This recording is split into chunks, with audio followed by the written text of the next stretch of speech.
Iran குண்டுவெடிப்பு சம்பவம் பின்னணி என்ன? ஈரான் புரட்சிப்படைகளுடைய தளபதி காசிம் சுலைமானி அமெரிக்காவால் படுகொலை செய்யப்பட்ட 4ஆம் ஆண்டு நினைவு நாளில் அவருடைய கல்லறை அருகே நடத்தப்பட்ட 2 குண்டுவெடிப்புகள் அடுத்தடுத்து நடந்தது. ஒரு குண்டுவெடிப்பு, அப்புறம் கொஞ்சம் நேரம் பொறுத்து இன்னொரு குண்டுவெடிப்பு அப்படின்னு அடுத்தடுத்து நடந்த 2 குண்டுவெடிப்புகளில் 100க்கும் மேற்பட்டோர் கொல்லப்பட்டாங்க. தெற்கு நகரமான கெர்மனில் உள்ள சாஹிப் அல் ஜமான் மசூதிக்கு பக்கத்தில் நடந்த ஊர்வலத்தில் குண்டுவெடிப்பு சம்பவம் நடந்துச்சு அப்படின்னும், இந்த தாக்குதலில் 171 பேர் காயமடைந்தார்கள் அப்படின்னும் செய்தி தொடர்பாளர் சொல்றாரு. 2020 அண்டை நாடான ஈராக்கில் அமெரிக்கா நடத்திய ஆளில்லா விமான தாக்குதலில் கொல்லப்பட்ட ஜெனரல் காசிம் சுலைமானி நினைவுகூரும் நாளின் ஒரு பகுதியான புதன்கிழமை நூற்றுக்கணக்கான மக்கள் கல்லறையை நோக்கி ஊர்வலமாக போயிட்டு இருந்ததா சொல்லப்படுது. ஈரான்ல உச்ச தலைவர் அதுல்யா அலி அவருக்கு புறம் சக்தி வாய்ந்த நபராக காசிம் சுலைமானி இருந்தார். புரட்சிகர படையின் வெளிநாட்டு நடவடிக்கை பிரிவான குட்ஸ் படையின் தளபதியாக பிராந்தியம் முழுவதும் ஈரானிய கொள்கைகளை செயல்படுத்துவதில் முக்கிய பங்காற்றினார். குட்ஸ் படையின் ரகசிய பணிகள், அப்புறம் அதனுடைய வழிகாட்டுதல், நிதி, ஆயுதங்கள், உளவுத்துறை, அப்புறம் ஹமாஸ், ஹிஸ்புல்லா உள்ளிட்ட நேச நாட்டு அரசாங்கங்கள் மற்றும் ஆயுத குழுக்கள் தளவாட உதவிகளை வழங்குவதற்கு அவர் பொறுப்பாக இருந்தார்.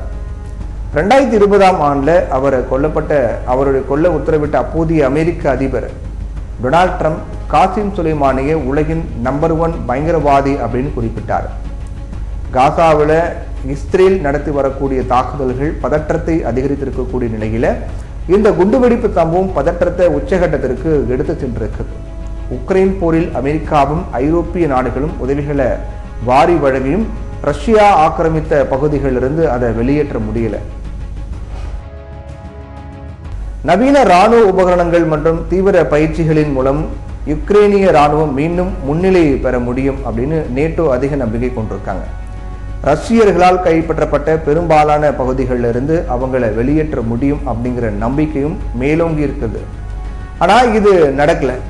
டாங்கி எதிர்ப்பு கன்னிவெடிகள், சுரங்கங்கள், இராணுவ எதிர்ப்பு கன்னிவெடிகள், பதுங்கு குழிகள், அகழிகள், ஆளில்லா விமானங்கள், அப்புறம் பீரங்கிகள் இதெல்லாம் இணைந்து யுக்ரைனின் திட்டத்தை முறியடிச்சது.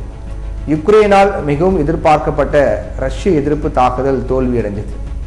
கோட்பாட்டு அளவில் சொல்லணும் அப்படின்னா ரஷ்ய அதிபர் புதின் ஒரு தேடப்படும் நபர்.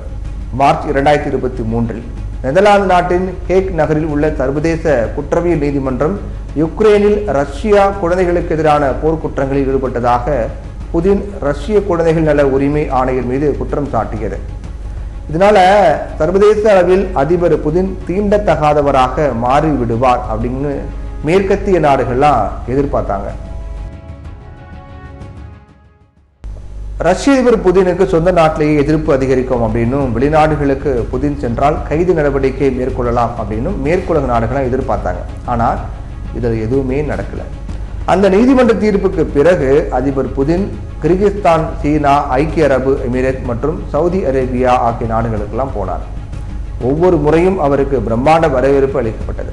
தென்னாப்பிரிக்காவில் நடந்த பிரிக்ஸ் மாநாட்டிலும் அவர் கிட்டத்தட்ட பங்கேற்றார் அப்படிங்கிறதா உண்மை. இந்த நிலையில தான் ஈரான் குண்டுவெடிப்பு சம்பவம் நிகழ்ந்திருக்கிறது. உக்ரைன் போர் தோல்வியை திசை திருப்பும் முயற்சியா அல்லது இஸ்ரேலுக்கு எதிராக ஈரான் திரும்பக்கூடாது அப்படின்னு விடுக்கப்படக்கூடிய எச்சரிக்கை அப்படின்னு நமக்கு விரைவில் தெரிய வரும்.